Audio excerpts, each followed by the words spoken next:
The desert is vast, endless, empty, or at least it should be. Out here, under a blood-red sunset or the dead silence of a moonless night, there are things watching, waiting, following. Tonight on Dark Real Horror, we bring you 7 true desert horror stories, where every mirage might hide something real and deadly. If you love chilling true horror, hit subscribe to join us on more dark journeys, and tell us in the comments, which story made you think twice about driving through the desert? Now, don't look behind you. Let's begin. The Nevada sun hammered down like a physical weight, baking the trail dust into my lungs with each labored breath. My water bottle sloshed half empty at my hip as I crested the ridge of red rock that locals call Devil's Backbone. Not the most reassuring name, but the view made the 4-hour hike worth it. Vast stretches of desert rippling toward the horizon, cacti standing like sentinels against the cloudless blue sky. I'd moved to Henderson 3 months ago for the IT job at the medical center, leaving behind a failed engagement and Boston's suffocating familiarity. My therapist had suggested grounding activities to manage the anxiety that followed me west. Hiking alone probably wasn't what she meant, but the emptiness of the desert calmed me in ways crowded parks never could. No cell service, no emails, no one asking if I was doing okay. Just me, the occasional lizard, and miles of silence. I paused to snap a selfie with the canyon behind me. Proof of life for my worried mother, when something glinted in the scrub about 20 yards off trail. Probably nothing. Discarded beer can or lost sunglasses, but curiosity pulled me toward it, my boots crunching over loose stone. The glint resolved into a smartphone, screen up on a flat rock, partially covered by wind-blown sand, not weathered or damaged. It looked like it had been placed there deliberately, the screen still glossy beneath a thin film of dust. I glanced around, scanning the landscape for its owner. Nothing moved except a hawk circling overhead. Hello? My voice sounded small against the vastness. Anyone lose a phone? No answer but the whisper of wind through creosote bushes. I picked it up, a newer model iPhone. No case, no visible damage. The screen lit up at my touch. No lock. Strange. 1 bar of battery remained. The time read 2:17 p.m. Accurate. But what sent ice water racing down my spine was the photo displayed on the screen. It was me, from behind, taken on this very trail, maybe 15 minutes earlier, when I'd stopped to retie my bootlaces. My blue moisture-wicking shirt, my red backpack with the water stain on the left strap, my hat with the frayed brim. I spun around, heart hammering, scanning the trail behind me. Nothing but rocks and dust and the distant shimmer of heat waves. I hadn't seen another soul all day. The trailhead log showed only my entry since yesterday, yet somehow, someone had been close enough to photograph me without my noticing, then raced ahead to plant the phone where I would find it. My fingers trembled as I checked the phone's camera roll. Just the one photo, taken 24 minutes ago according to the timestamp. No other photos, no contacts, no call history. Just my image, captured by someone unseen. The rational part of my brain offered explanations. Another hiker playing a prank, some weird tech glitch that pulled my image from somewhere else. But the primitive, animal part of my brain was already calculating the fastest route back to my car. The sun dipped lower as I half-jogged down the trail, casting long shadows that seemed to reach for me with grasping fingers. Every rustle in the brush made me flinch. Twice I stopped, certain I heard footsteps matching my pace, only to be met with desert stillness. The trailhead parking lot came into view just as the sky blazed orange with sunset. My dusty Subaru sat alone exactly as I'd left it. Relief flooded through me as I fumbled for my keys. Then I saw it.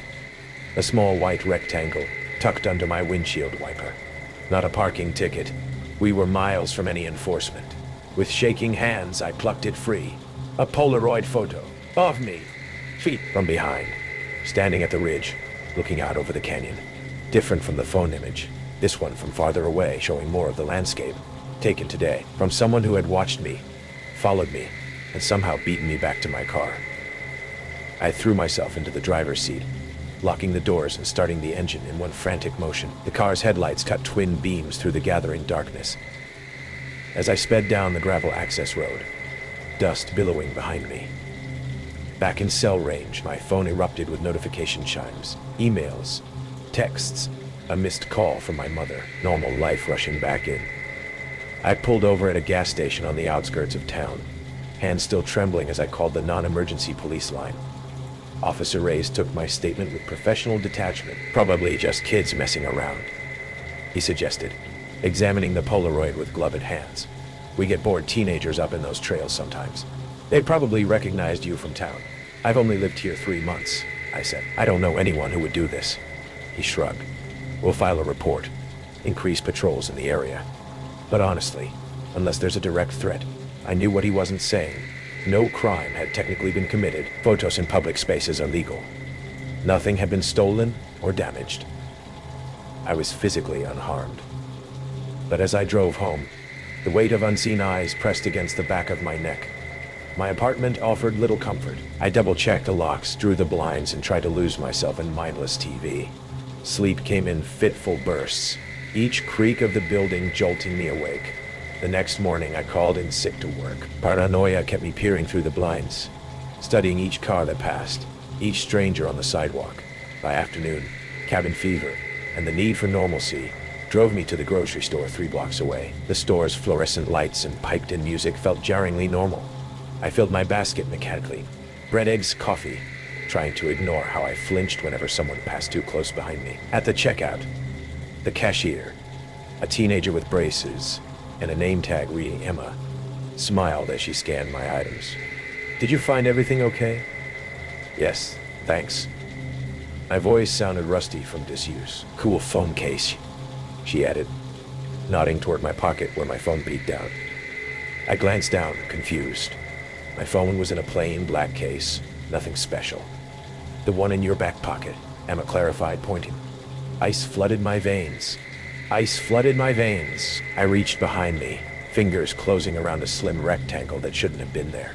I pulled it out, an iPhone identical to the one I'd found in the desert. No case. Screen dark. Where did this come from? My voice cracked. Did you see someone put this on me? Emma's smile faltered. No. I just assumed it was yours. I paid quickly and hurried home, the mysterious phone clutched in my hand like a live grenade. Inside my apartment, door locked and chained, I finally worked up the courage to turn it on. The screen lit up immediately. No lock code. Battery at 80%. The photo gallery contained dozens of images, all of me, walking to work, getting coffee at the shop near my apartment, sleeping through my bedroom window, and most disturbingly, me from yesterday, finding the first phone on the desert trail. I called Officer Reyes with trembling fingers, words tumbling out too fast. He arrived 30 minutes later with a female officer, both looking skeptical until I showed them the phone's contents. Jesus, Reyes muttered, scrolling through the images. Some of these go back weeks. The female officer, Detective Alvarez, studied my apartment windows. Ground floor, facing the street. Easy visibility. We'll take the phone for evidence, Reyes said. Check for fingerprints, metadata on the photos. In the meantime, you should stay somewhere else. I don't know anyone here, I admitted. Detective Alvarez handed me her card. Call this women's shelter. Tell them I sent you. They'll keep your location private. That night, from a sterile room in the shelter, I emailed my boss my resignation. Boston didn't seem so suffocating anymore. My mother was already looking at flights to come help me move back east. 3 days later, Reyes called. We found something, he said, his voice tight. Can you come to the station? The police station hummed with fluorescent lights and the click of keyboards. Reyes led me to a small conference room where Detective Alvarez waited with a laptop. The phone was clean of prints. She began without preamble. But we extracted metadata from the photos. Most were taken with the same device, a high-end Canon camera with a telephoto lens, then transferred to the phone. So you can trace the camera. Hope flickered. Not exactly. She turned the laptop toward me. But we found this. On screen was a website. Minimalist design, password protected. The title banner read, Behind You, Premium Content. My stomach lurched. What is this? A subscription site, Reyes said grimly. We found it on the dark web. People pay to follow. Stories. Real people being stalked. Photos, videos, narration from the stalker, sometimes for weeks or months before. He didn't finish the sentence. He didn't need to. Our tech team got access, Alvarez continued. You're the current featured subject. Subscriber count, 4,213. The room tilted sideways. 4,000 people are watching me being stalked. It gets worse, Reyes said. The site has a countdown clock. 3 days left. In previous cases, that's when the finale happens. The finale? I repeated numbly. We think it's multiple people, Alvarez explained. A network. They choose subjects, usually newcomers to an area without strong local connections. One person does the surveillance, others handle the site and subscriptions. They've done this before. 7 times that we know of, Reyes added. In different states, different jurisdictions. And the other people? The subjects? Their silence was answer enough. What followed was a blur of protective custody. Safe houses and FBI agents with grim expressions. They wanted to use me as bait, to draw out the stalkers. With the clock ticking down, I agreed.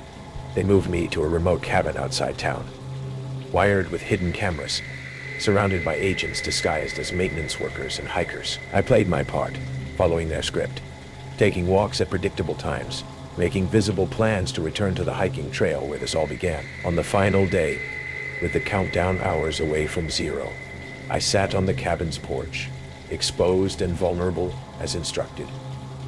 The desert stretched before me, the same red rocks and scrub brush now sinister in their emptiness. Movement caught my eye. A figure emerging from behind a boulder 100 yards away. Male, medium build, camera with a long lens in hand. Our eyes met across the distance. He smiled and raised the camera. Before he could take the shot, agents swarmed from hidden positions. The man ran, surprisingly fast for his build, but a female agent tackled him at the base of the hill. As they led him past me in handcuffs, he looked directly into my eyes. "It doesn't matter," he said calmly. "There are others. There's always someone behind you now." They caught 2 more that day, a woman monitoring police channels from a van, and another man maintaining the website from a rental house in Henderson. All 3 refused to talk, but their equipment told the story. High-end cameras, satellite uplinks, multiple phones, and detailed files on potential subjects throughout the Southwest. I testified at their trial 6 months later, my hands shaking as I identified the photos they had taken. The jury convicted them on multiple charges, but the sentences seemed inadequate for the terror they had caused. The FBI believes they were part of a larger network. Behind You is just one of several similar operations they've discovered, catering to wealthy subscribers who pay to watch real-time stalking scenarios unfold. I moved back to Boston, changed my name, deleted my social media.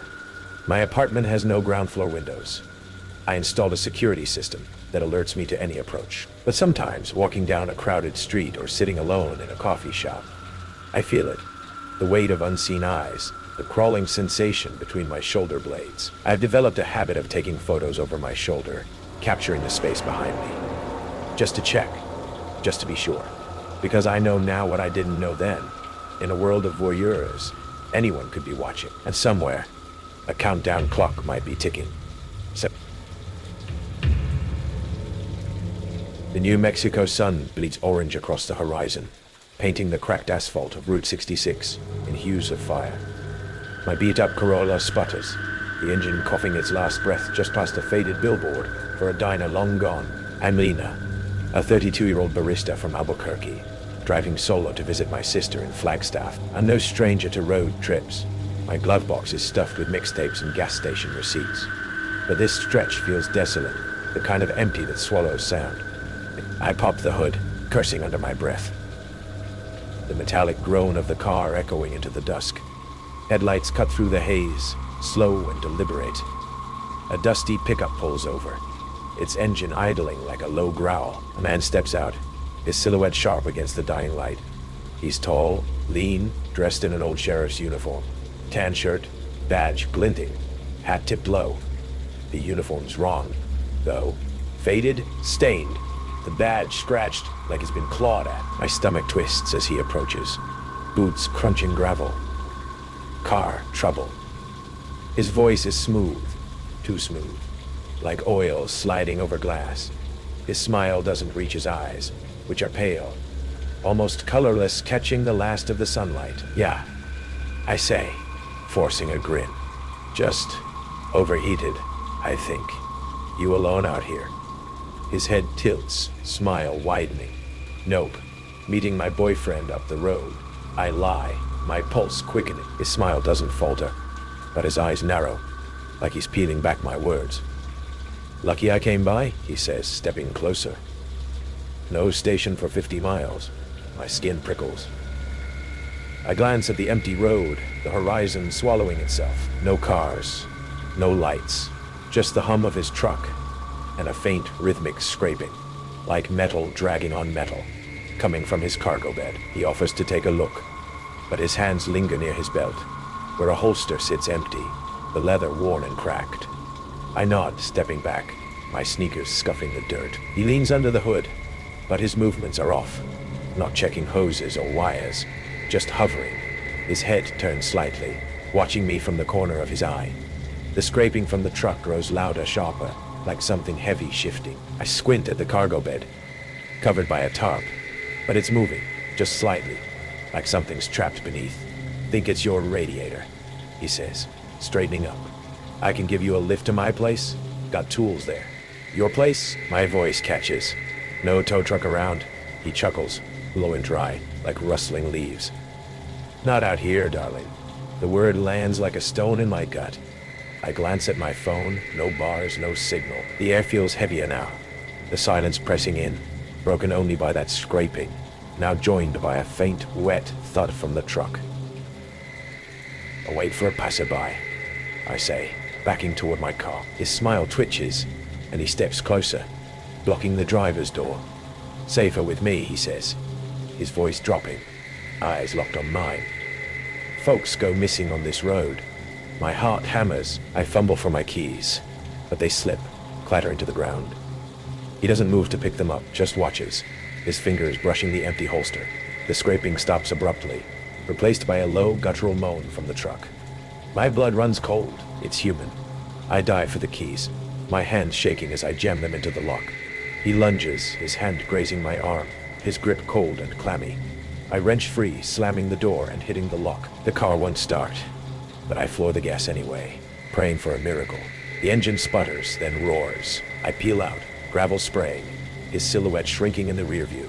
But his truck's headlights flare to life, tailing me. The road stretches endless. No exits, no lights. His truck stays close, too close, its grill glinting like teeth. My hands sweat on the wheel, my breath shallow. I remember the news. Missing hikers, truckers, a gas station clerk. All gone without a trace along this stretch. No suspects, just whispers of a man in a uniform. My phone's still dead, but I dig out my sister's old road map. Scanning for turnoffs. There's a dirt road a mile ahead, barely a path. The scraping starts again, louder, like it's coming from my car now. I glance at the back seat, empty, but the trunk's latch is loose, rattling. My heart seizes. Did he put something in there? I swerve onto the dirt road, tires skidding, dust clouding the air. His truck follows, relentless, the moan from his cargo bed now a scream. Cut short. I gag, bio rising, and slam the brakes, fishtailing into a ditch. The trunk pops open. I stumble out, flashlight shaking in my hand. The trunk's empty, but the spare tire's gone, replaced by a greasy duffel bag. Unzipped just enough to show a bloodied shirt and a glint of metal. A knife, its blade notched. My legs buckle. He planted it. He's framing me. His truck idles 50 yards back, headlights blinding. He steps out, slow, deliberate, the scraping now a steady rhythm, like his dragging that knife along his truck's frame. Well, I told you, Lena, he calls, my name slicing through the dark. You shouldn't be alone. I run, flashlight bobbing, the desert swallowing my footsteps. The map said there's an old gas station a half-mile off this path, abandoned but real. My lungs burn, the scraping echoing behind me, closer now. I see it, a crumbling building, windows boarded, but I don't stop. I dive behind a rusted pump, crouching, my breath ragged. He's there, walking past, his boots crunching, knife tapping his thigh. The scraping stops. Silence chokes me. Then, a whisper inches from my ear. Found you, I scream, swinging the flashlight. It cracks against his jaw, and he staggers, blood dripping. I bolt, his laughter chasing me, low and wet. I reach the station, barricading the door with a shove. My hands shake as I check my phone. 1 bar. Flickering, I dial 911, whispering my location. But the call drops. The scraping starts again, now at the door, metal carving wood. He's carving my name, slow and deliberate, the letters screeching into the night. Headlights flood the lot. Not his, but a state trooper's. I scream, waving, and the carving stops. The trooper runs toward me, gun drawn, but the man's gone. His truck vanished. They search, find the duffel in my trunk, but no prints, no trace. The trooper says I'm lucky. 3 others weren't. Their cars found empty, blood on the seats. I'm back in Albuquerque now, crashing at my sister's. The cops have no leads, just that badge number, unregistered, tied to a sheriff who died in '92. I don't drive anymore, but every night when the house creaks, I hear it. That faint, rhythmic scraping, like a knife on wood, carving my name. He's still out there, waiting for my next trip alone. The Arizona sun beat down with relentless, indifferent fury, bleaching the landscape to shades of pale ochre and dusty green. It was only 10 a.m., but the heat already shimmered off the Sonoran desert floor, distorting the distant saguaros into wavering sentinels. My name's Mike Henderson, just a regular guy from Phoenix, works in it. But my real passion is amateur geology. Weekends like this, I drive out in my beat-up Tacoma, find some remote bee on land, and hike off trail, hoping to stumble across interesting geodes or quartz formations the casual hikers missed. Cell signal was a joke out here, miles from the nearest paved road, but the isolation was part of the appeal. Or it had been. The silence was the first thing you noticed. Not true silence. There was the buzz of unseen insects, the occasional skitter of a lizard, the sigh of the wind through brittle bush, but a profound emptiness of human sound. It pressed in, amplifying the crunch of my boots on the gravelly soil. I had been hiking for maybe 2 hours, following a dry wash deeper into a cluster of rust-colored hills, the kind that promised interesting erosion patterns. That's when the smell hit me. It wasn't the usual desert scent of creosote and dust. This was thick, cloying, rotten sweet. The kind of smell that bypasses your nose and lodges straight in the back of your throat. Bile rose, hot and acidic. I stopped, scanning the area. Nothing looked out of place. Just rocks, cacti, and the merciless blue sky. But the wind shifted, bringing another wave of the stench. Stronger this time. It seemed to be coming from just over a low rise ahead. Curiosity, that stupid, fatal human trait, pulled me forward. Maybe a dead coyote or javelina. Cresting the rise, I saw it. An area of disturbed earth, maybe 10 feet across, darker than the surrounding soil, littered with loose rocks that didn't quite match. Flies, fat black ones, buzzed lazily in the oppressive heat, a low, constant drone that suddenly sounded menacing. Something blue snagged on a prickly pear nearby. A scrap of synthetic fabric, maybe from a cheap tarp or jacket, jarringly bright against the muted landscape. My stomach clenched. This wasn't an animal. Animals don't get buried like this. My breath hitched.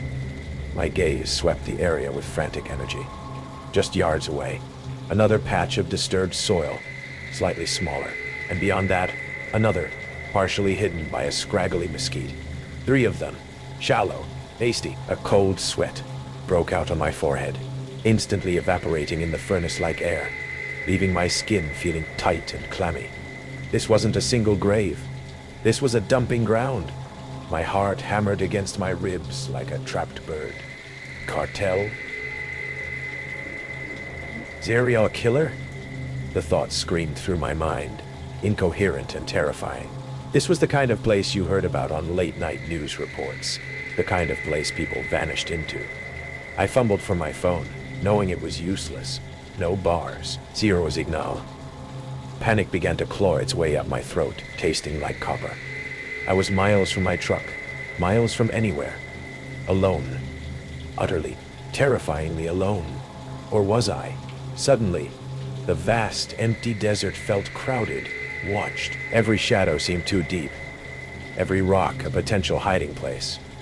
Just before the panic completely took over, My eyes snagged on something else on the ground near the first grave. Not metal. Parallel tracks pressed into the dust, still relatively fresh despite the wind. Tire tracks, wide, knobby, unmistakably from an ATV. They led from the direction I'd come, looped around the grave sites, and disappeared towards the further hills. Someone had been here. Recently. Maybe very recently. The feeling of being watched intensified tenfold. My eyes darted back to the nearest grave, fear now mixed with a morbid compulsion to know. Something was sticking out of the disturbed earth, not metal, not fabric. It looked like leather, a small corner of a cheap, leather-bound notebook, the kind you get at a dollar store. The cover was warped by moisture and heat, driven by some awful impulse. I nudged it with the toe of my boot. It flopped open slightly, revealing a stained page. No writing, but a crude drawing in ballpoint pen. A simple smiley face, but the eyes were blank voids, and the smile stretched unnaturally wide, almost a silent scream. Something about its banal horror, its personal touch in this landscape of death, chilled me more than a locket ever could. It spoke of a mundane life brutally interrupted. I stumbled back, gasping, the world tilting around me. I needed to get out, now. That's when I heard it. Faint at first, almost imagined beneath the drone of flies, but growing steadily louder, cutting through the oppressive silence like a scalpel. The high-pitched, angry whine of an engine, an ATV, just like the tracks, and it was getting closer. Fast, pure, animal terror surged through me. I threw myself behind a jumble of large boulders, scraping my hands raw on the rough stone, my breath tearing raggedly in my chest. The ATV's engine noise grew, bouncing off the nearby hills, making it impossible to pinpoint the exact direction. But it was near, too near, peeking through a crack between the rocks, my heart trying to beat its way out of my chest. I saw it crest the same rise I had moments before, a single rider, dressed in dusty jeans and a dark, long-sleeved shirt despite the heat, a full-face helmet obscuring their features entirely. They slowed, engine sputtering, scanning the area, scanning my area, following their own tracks back. Did they see my footprints? Did they know I was here? Were they coming back to check on their gruesome work, or to make sure there were no witnesses? The ATV idled, the sound drilling into my skull. Minutes stretched into agonizing eternities. I could hear the rider dismount, the crunch of boots on the gravel terrifyingly close. Were they walking towards the graves? Towards me? I squeezed my eyes shut, praying, reciting meaningless fragments of childhood prayers my grandma taught me. Don't look here. Please, don't look here. The silence, apart from the idling engine and the frantic pounding in my ears, was absolute. The rider was moving, slow, deliberate footsteps. They stopped. Close. I could hear a faint rustle of clothing, maybe the shift of their weight. Then, after what felt like a lifetime compressed into unbearable seconds, the crunch of boots moving away. The sound of the rider remounting. The engine revved. Louder this time. A sharp, angry sound, before settling back into its whine as the ATV moved off, heading back the way it came, disappearing over the rise. I stayed frozen behind those rocks long after the sound had completely faded, leaving a silence that felt heavier, more menacing than before. Every nerve screamed at me to run, but my legs wouldn't obey. The sun climbed higher, the heat intensifying, but I felt colder than I ever had in my life. Eventually, numbly, I forced myself to move, scrambling away in the opposite direction of the ATV, away from the graves, stumbling blindly through the heat, glancing back constantly. I don't know how long I walked. I didn't find my truck until late afternoon, dehydrated and shaking violently. I never reported what I found. Who would I tell? The local sheriff. How could I explain being so far off trail? Trespassing, maybe. How could I be sure they wouldn't somehow know it was me who called? Those ATV tracks. They spoke of familiarity with this place, a routine. Reporting it meant going back there, pointing things out, answering questions, becoming involved.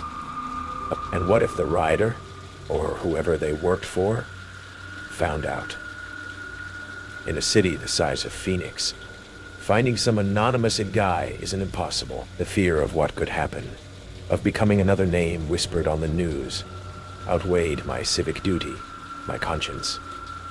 That crude drawing in the notebook, It was a reminder of how easily a normal life could be extinguished out here. Sometimes I wake up in the middle of the night, drenched in sweat, the phantom whine of an ATV engine echoing in my ears. The desert holds its secrets, vast and indifferent. And now, I hold one too, buried deep, hoping it stays that way, hoping they don't come looking. It all started with a simple road trip, one I'd planned for months. Just me, my old Jeep Cherokee, and miles of wide-open roads stretching across Nevada's Great Basin. No job worries, no relationship drama. Nothing but the soothing hum of tires on asphalt, a backpack full of camping gear, and an eagerness to escape my mundane life in Salt Lake City. It was late afternoon when I pulled into the remote campground I'd found online. A quiet spot, deep within the Great Basin. There were only 3 other campsites, all deserted. It felt peaceful at first, just the rustling of dry sagebrush, the occasional call of a distant hawk. I set up my tent quickly, preparing for a calm, solitary night under the vast, starry Nevada sky. But as dusk settled in, a strange feeling crept over me. I took a brief walk around, stretching my legs, but an unsettling stillness hung heavily in the air, broken only by the whisper of the breeze through skeletal trees. That's when I saw it. A campsite about 50 yards away, hidden behind a thick cluster of juniper. The tent was sagging and ripped, poles snapped like broken bones. A hastily abandoned sleeping bag lay open on the ground, covered in dirt. Clothes were scattered everywhere. My pulse quickened, curiosity pulling me toward the scene, despite a nagging dread. My boot knocked against something half hidden in the dirt, a wallet. It was worn and sun-bleached, clearly exposed to the elements for days. Uneasy, I flipped it open, my heart giving a sudden, painful jolt. The driver's license photo. It looked exactly like me. Same dark hair, scruffy beard, same serious eyes, but the name wasn't mine. Jonathan Reed. Behind the ID was a photograph, faded and wrinkled. A woman and a young girl, Jonathan's family. A chill trickled down my spine. Who was this man who looked so eerily like me? And why had he abandoned his campsite so abruptly? My unease growing, I returned quickly to my tent, mind racing. Sleep eluded me that night. Every noise outside, the rustling of brush, snapping twigs, sent jolts of fear through my chest. I held onto the wallet tightly, wondering who Jonathan Reed really was. Morning finally arrived, bringing relief and sunlight. Rational thought returned with the daylight. Maybe it was just a coincidence, some guy who happened to resemble me. I packed quickly, eager to leave the bizarre experience behind. 2 days later, I stopped at a small gas station near Ely, Nevada. Dust swirled lazily in the hot breeze. As I pumped gas, 2 police cruisers rolled slowly into the lot, blocking my Jeep. Officers approached cautiously, hands resting casually on their holsters. My gut twisted sharply. "Sir." "Step away from the vehicle slowly," the taller officer commanded. Heart pounding, I obeyed. "What's going on?" My voice cracked, betraying panic. "We've received a report matching your description for a string of violent robberies near Great Basin." "Need to see your ID," he said firmly. My mouth went dry as I handed him my license. His partner scrutinized me suspiciously. I stammered nervously. "Look, I didn't do anything. I've been camping." "Camping?" The officer interrupted sharply. "Where exactly?" I hesitated, then told them about the abandoned campsite, the wallet, Jonathan Reed. Their eyes widened slightly, exchanging a brief, unreadable glance. "Stay right here," the taller officer ordered, stepping away to speak urgently into his radio. I could barely breathe as minutes crawled by. Finally, he returned. "Your story checks out. We've been looking for Jonathan Reed, suspected in several violent incidents recently. He's dangerous?" I asked quietly. "Extremely," the officer replied gravely. "And now he's apparently framing you." My stomach churned violently. This wasn't a mistake. Jonathan had intentionally planted evidence linking his crimes directly to me. But why? Shaken, I drove away slowly, paranoia whispering threats into my mind. Miles passed in tense silence. By evening, I pulled into a roadside motel just outside Elko, desperate for rest. In the dim motel room, I locked the door securely, exhaustion numbing me. I collapsed onto the bed, turning on the local news to distract myself. My blood froze when Jonathan Reed's mugshot flashed on screen. His eyes, my eyes, stared back hauntingly. Suspect Jonathan Reed, considered armed and dangerous, remains at large after a series of violent assaults and robberies. Reed is known to adopt aliases, impersonating his victims after stealing their identities. Authorities warn residents of northern Nevada to remain vigilant. Stealing identities? Was he planning to become me? I didn't sleep that night. Every creak of the motel walls, every distant car passing sent adrenaline surging through me. My reflection in the dark TV screen looked foreign, untrustworthy. Was Jonathan watching me even now, waiting patiently to take everything I had? By dawn, I couldn't stay idle. I had to keep moving. I threw my belongings hastily into the Jeep and headed east, back towards Salt Lake. Hours passed with mounting paranoia. Every car that followed too closely, every stranger in a passing vehicle seemed suspicious. At a rest stop near the Utah border, I splashed cold water on my face, desperately trying to shake the suffocating anxiety. When I looked up, my reflection blurred briefly in the smudged mirror, and for a moment, I thought Jonathan Reed stood behind me, eyes cold and calculating. I spun sharply. The restroom was empty, just my imagination fraying, paranoia taking hold. But when I exited, my Jeep's driver's side door stood slightly ajar. Heart racing, I approached cautiously. On the seat lay a single Polaroid photo. Me, asleep in the motel bed last night, taken from mere inches away. Scrawled on the back were 2 words in jagged handwriting. "You're next." Jonathan had been there, inches from me, watching, waiting. The world spun sickeningly. How close had I come to being erased? I drove frantically toward home, calling the police repeatedly, begging them to believe me. He's stalking me. He's going to take my identity. I pleaded desperately. Detectives promised they'd find Reed, but I heard doubt in their voices, suspicion lingering. Returning home was worse. Familiar streets now felt hostile, unsafe. At my apartment, neighbors watched warily from windows. Flyers with Jonathan Reed's face, my face, hung everywhere, labeling me dangerous, violent, unstable. I'd become his shadow, the villain had created. My life no longer belonged to me. Days blurred into restless nights, paranoia deepening. Authorities had no leads. Jonathan Reed remained a ghost, elusive, always just out of reach. Until one rainy evening, a knock rattled my door. Pulse roaring, I peered cautiously through the peephole. Outside stood Jonathan Reed himself, soaking wet, exhausted, eyes dark and hollow. His voice was calm, almost sad. "Let me in. We need to talk." I stepped back silently, grabbing a kitchen knife, heart thundering wildly. Slowly, I unlocked the door. He entered quietly, dripping rainwater onto my floor. "You've stolen my life," I whispered, gripping the knife tightly. He shook his head slowly. "No, you stole mine. The police will never believe you aren't me now. They'll come for you. You'll pay for everything I've done." He smiled bitterly, turning toward the door. "Congratulations, you're Jonathan Reed now." And just like that, he was gone, vanishing into the night. Seconds later, sirens wailed distantly, rapidly approaching. As flashing lights spilled into my apartment, pounding fists slammed against the door, I knew the terrifying truth. Jonathan Reed had escaped, not by running, but by becoming someone else. By becoming me. The Nevada sun hung heavy over Goldfield, its bleached bones crumbling under centuries of desert wind.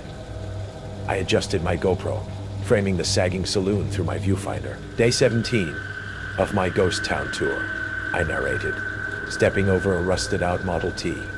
This is where prospectors drank away their fortunes after the 1906 silver crash. Now it's just a glint stopped me, fresh scratches on the saloon's padlock.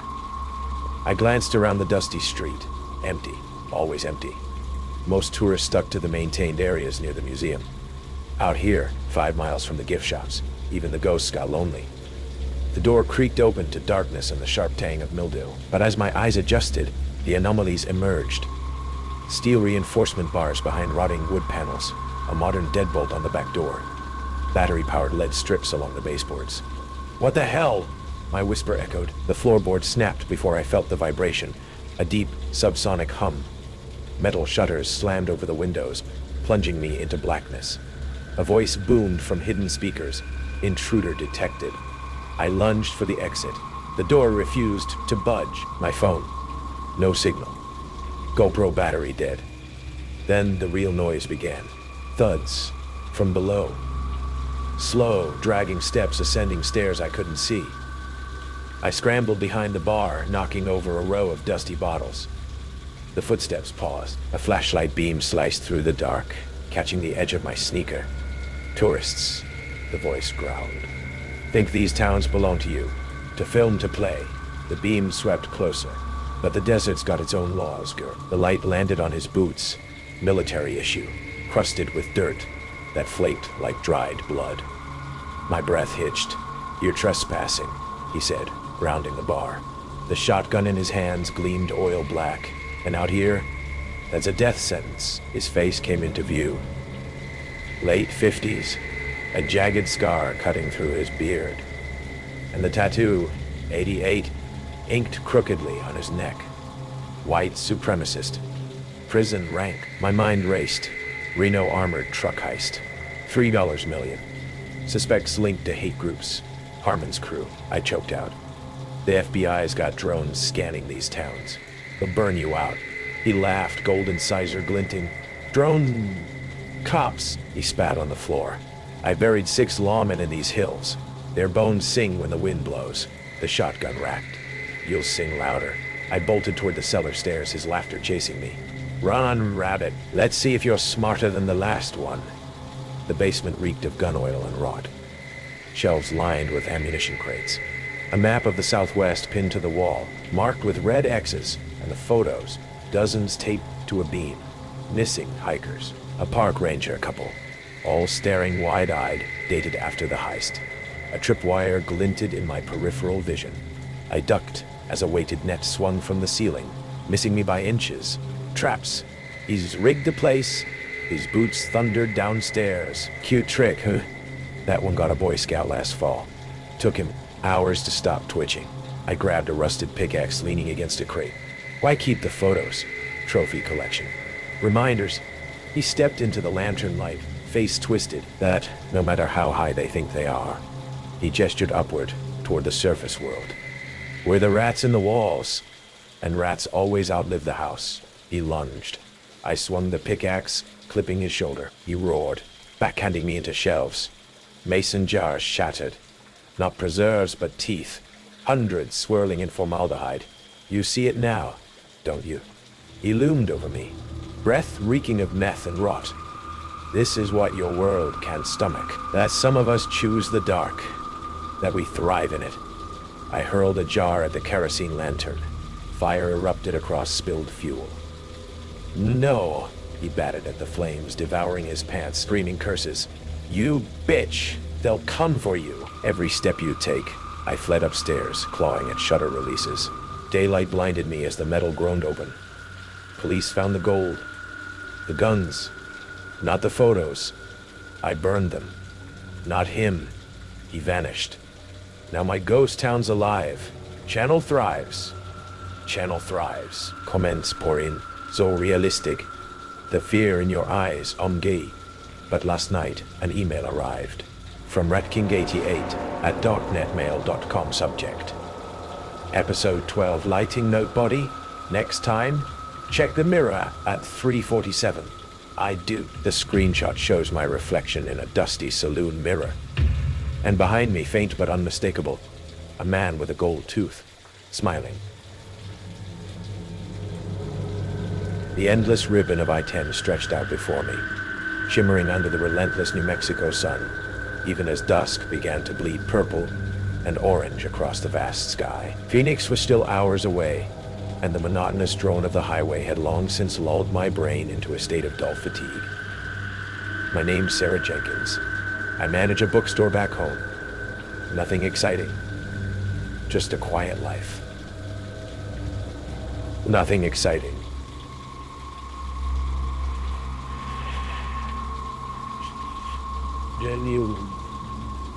I was driving back from visiting my sister, Emily, in El Paso, a trip I'd made a dozen times, usually pushing through in one go. I actually like the solitude of the long drives. Time to think, unlike last year when Emily came along, and we nearly ran out of gas somewhere just as desolate, freaking us both out.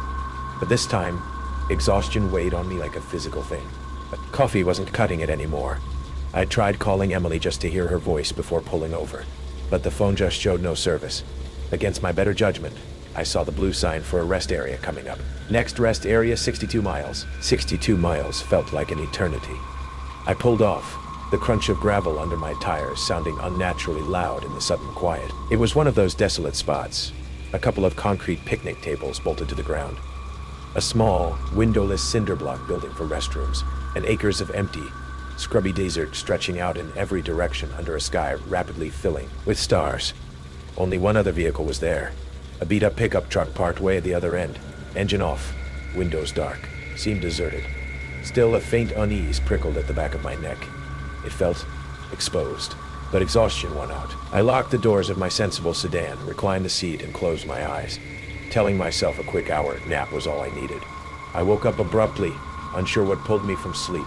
Not a noise, but the absence of it. The deep, pre-dawn silence felt heavy, watchful. The pickup truck was gone. A sliver of moon cast long, distorted shadows across the cracked asphalt. My mouth was dry, my neck stiff. Groggily, I sat up, fumbling for my water bottle. That's when I saw the first thing wrong. My front passenger tire was flat. Not just low, but completely, obviously flat, the rim nearly touching the ground. Annoyance flared, quickly followed by a cold dread. A blowout? No, I hadn't hit anything. I pushed the door open, stepping out into the chilly desert air. My breath plumed. I walked around the car.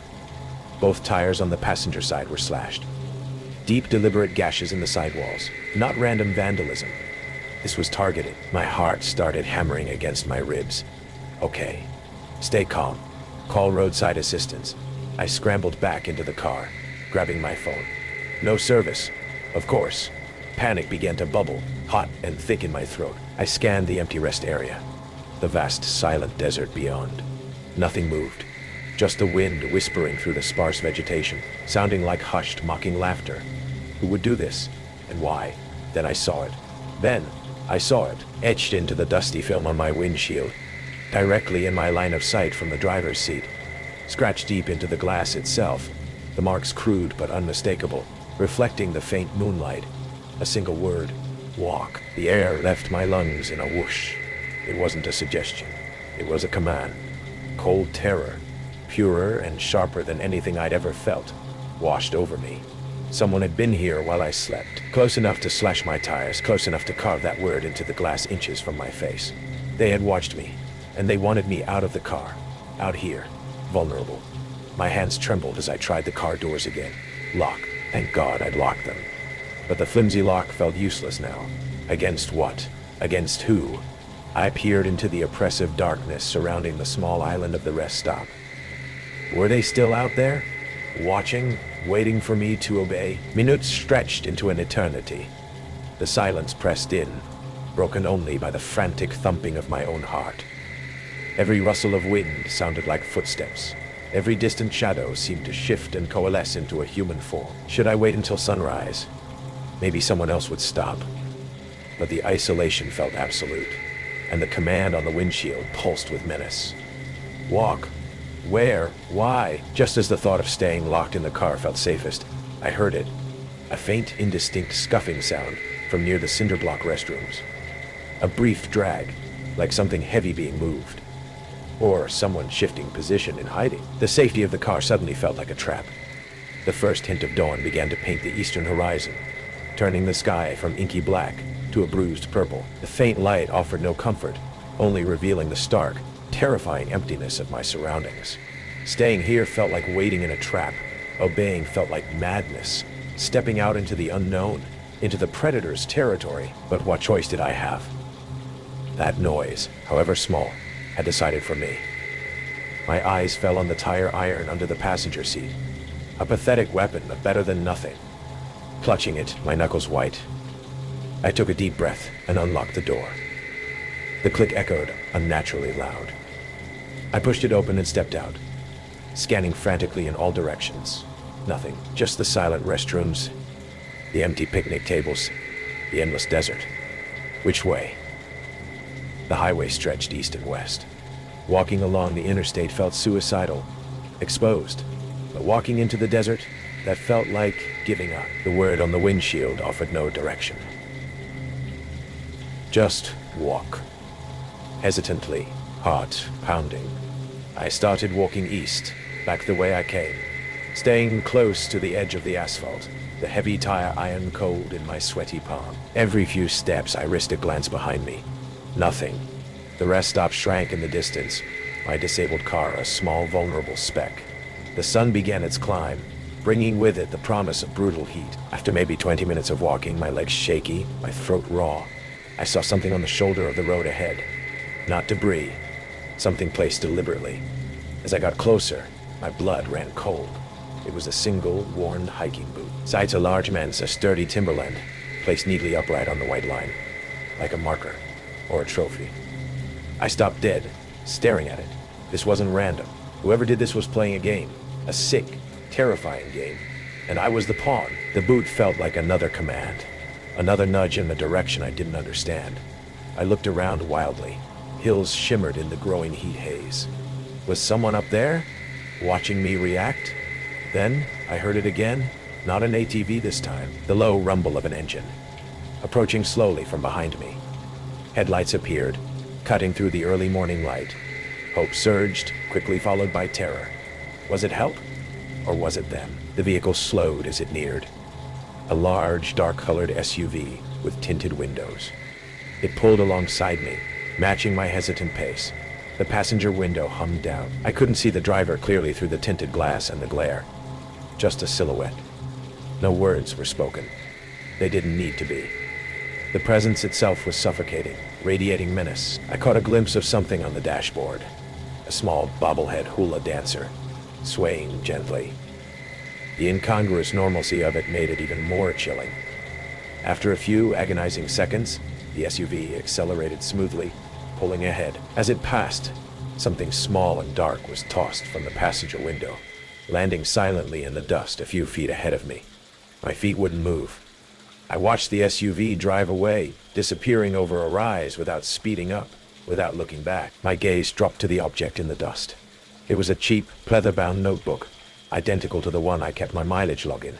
This one was thicker though, warped by heat or moisture. It lay open, flipped by the fall. On the exposed page, scrawled in the same crude hand that had likely carved my windshield, was another smiley face. Blank eyes, screaming mouth, but this time with a crudely drawn tear dripping from one eye. And below it, a single, freshly written word. Faster. I was still miles from anywhere. The sun was climbing, the heat intensifying, and they were out here somewhere, watching, playing. The desert stretched out, vast and silent, holding its secrets, and now I was one of them, just trying to walk fast enough. Even now, back in the relative safety of my bookstore, the quiet between the stacks sometimes feels too heavy. The crunch of gravel outside the window makes my heart leap. Wait,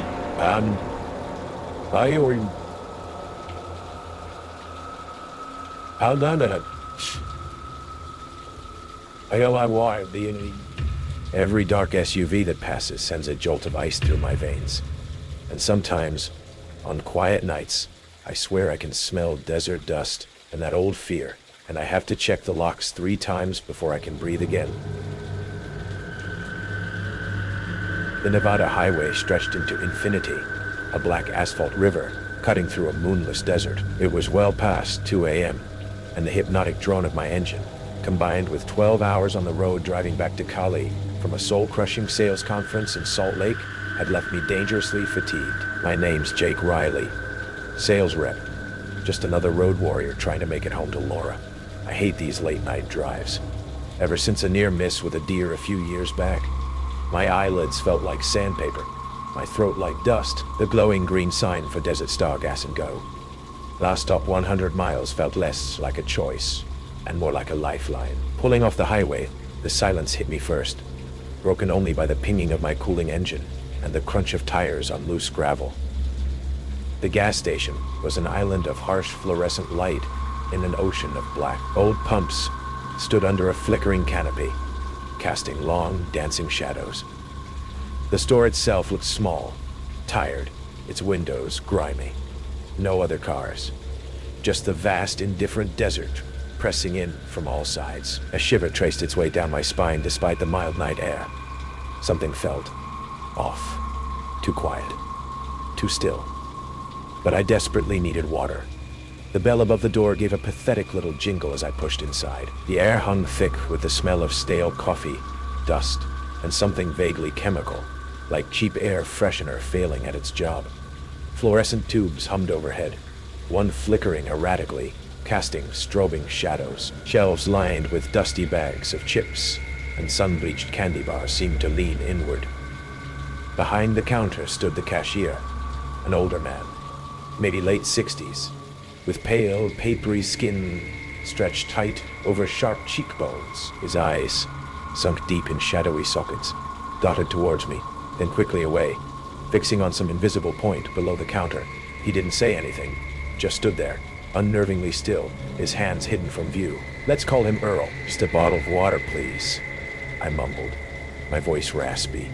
He nodded, a jerky, bird-like movement, still not meeting my eyes.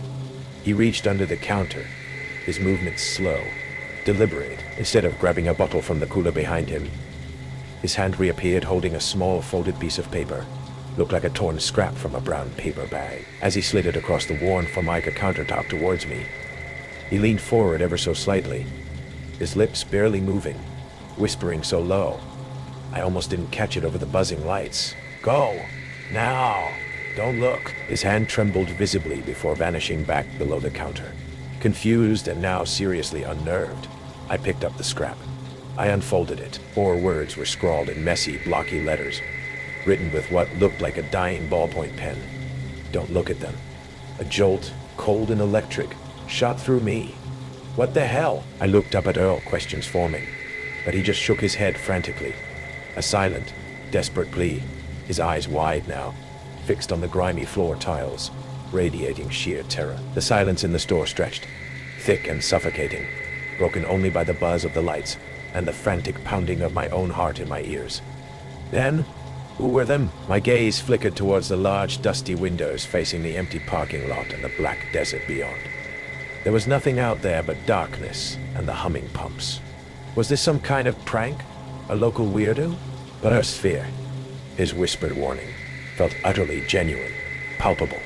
It seeped into the stale air like a poison. My eyes instinctively drifted upwards, towards the large, convex security mirror, mounted above the counter, the kind designed to show the whole store. It reflected the aisles, the counter, Earl's hunched shoulders, the back of my own head, and the large front windows. And that's when I saw them. Reflected in the curved glass, standing just outside the pool of light cast by the canopy, were faces. 3, no, 4 of them.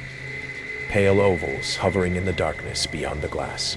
The convex mirror warped their features, making them seem closer, almost pressing against the reflected window pane. They looked like people, 2 men, 2 women, all wearing dark, indistinct clothing, but distorted, unnerving. Their eyes seemed too wide, fixed directly on my reflection in the mirror, unblinking, and their smiles, impossibly wide, stretched grins that didn't reach their dead, staring eyes. They were perfectly still, like mannequins arranged in the dark, watching me. My blood turned to ice water. My breath caught in my throat. They were outside, yes, but the mirror made them feel inside, looming. Earl hadn't looked up, hadn't moved, his knuckles white where he gripped the edge of the counter below. He knew. I forced myself to tear my gaze away from the mirror, my heart hammering. I fumbled in my pocket for cash, throwing a $5 bill onto the counter, without even asking the price of the water I no longer wanted. "Keep it," I choked out, backing slowly towards the door, my eyes darting between the still terrified Earl and the windows, refusing to look back up at the mirror. As my hand reached the door handle, a soft sound started. Tap, Tap, tap, faint, rhythmic, coming from the front window, like fingernails on glass. My hand froze on the handle. Go, now, don't look. Earl's whisper echoed with the note's scrawl, but the tapping continued, insistent, closer now. Tap, tap, tap, tap. Against every instinct screaming for self-preservation, my head turned. Just a fraction. I didn't look directly at the window, but my peripheral vision caught movement in the mirror. One of the reflected faces, a woman with dark hair and that horrifying, stretched smile, was no longer perfectly still in the reflection. Her reflected hand was slowly, deliberately raising, tapping on the inside of the reflected glass, her dead eyes fixed on mine in the mirror. Panic exploded in my chest. I yanked the door open, the bell jangling violently, and stumbled out into the night, expecting, I don't know what. Hands grabbing me, the faces rushing me, but there was nothing, just the empty gravel lot, the silent pumps, the vast, indifferent desert, and the oppressive silence now seeming to mock me. I scrambled into my car, fumbling with the keys, my hands shaking so badly I could barely get the key into the ignition. The engine roared to life. I didn't dare look back at the store window. I slammed the car into reverse, spun gravel, and fishtailed onto the access road, flooring the accelerator. I drove for miles, adrenaline coursing through me, checking my rear-view mirror obsessively. Nothing followed, just the empty black ribbon of highway unreeling behind me. Then, as my heart rate began to slow, I heard it, faint, but unmistakable, over the engine's drone. Tap, tap, tap, coming from somewhere behind me. Inside the car, the trunk, or just my imagination echoing the horror. I risked a glance at the rearview mirror for a split second, reflected in the dark glass. I thought I saw a pale oval, eyes wide, lips stretched into that impossible smile. Then it was gone. Just darkness. I never stopped in Nevada again on my drives, always making sure I had enough gas and water to push through. And sometimes, late at night, when I glance in a mirror, just for a split second, I think I see a pale face hovering in the reflection behind me, eyes wide, unblinking. And I hear the echo of tapping glass. Don't look at them, but I already did. And I don't think they ever stopped looking at me. Out here, the desert doesn't just swallow lost travelers. It swallows the truth, too. Every missing hiker, every abandoned car, every faded footprint. Another secret, buried deep under shifting sands. Thanks for watching Dark Real Horror. If you felt the desert chill tonight, subscribe for more true tales of terror. And leave a comment sharing the story. They'll haunt you next time you see an empty highway. Stay safe, stay aware, and remember, out here, sometimes, something is always watching.